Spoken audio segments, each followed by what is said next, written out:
In my view, hypes are formed by a system of invisible hands.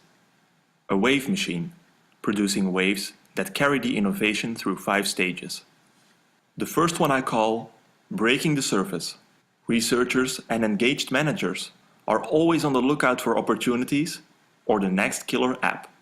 In this stage they first pop up, but it is difficult to see if the innovation has value. The degree of innovation is only visible in practice, as part of a business process. Even then, it's hard to discern if that revamped business process has wide business implications or if it's just innovative in minor ways. Sending out ripples. Now that some people know about the innovation, the industry will need to be made aware. Companies will often explain their organizing vision by sending a white paper to IT research and analysis firms. What is the innovation? Why should it be undertaken?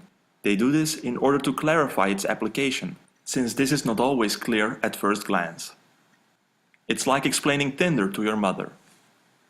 Causing a squawk. Next, the innovation will try to gain the attention of the IT community by being promoted at conferences and expositions.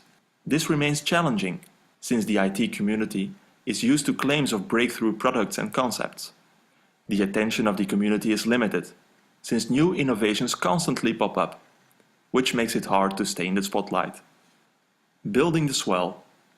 The whole community is now buzzing. Everyone is talking about this new innovation. But talk only gets you so far.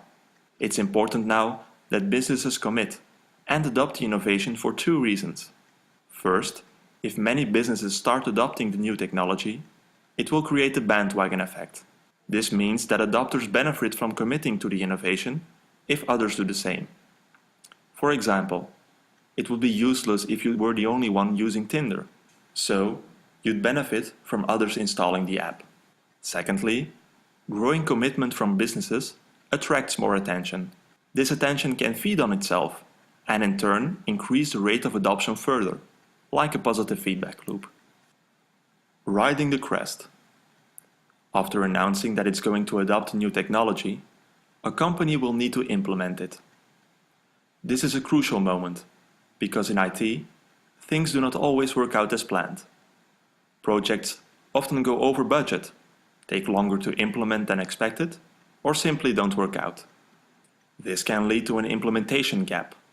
This gap between announced adoptions and actual implementations can seriously harm momentum. You don't want to install Tinder if the application caused your friend's phone to crash.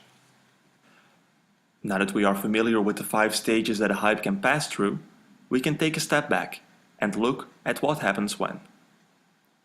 We can see that the tension builds in the first 3 waves, followed by adoption in the 4th wave. Implementation only starts in the last wave of the innovation's hype. It's important to note that most of the value created by the innovation comes after this point. It's only when implementations have long peaked that businesses can learn about the value they should be able to achieve. Again, let's use Tinder. You don't gain any value from 10 million app installs itself.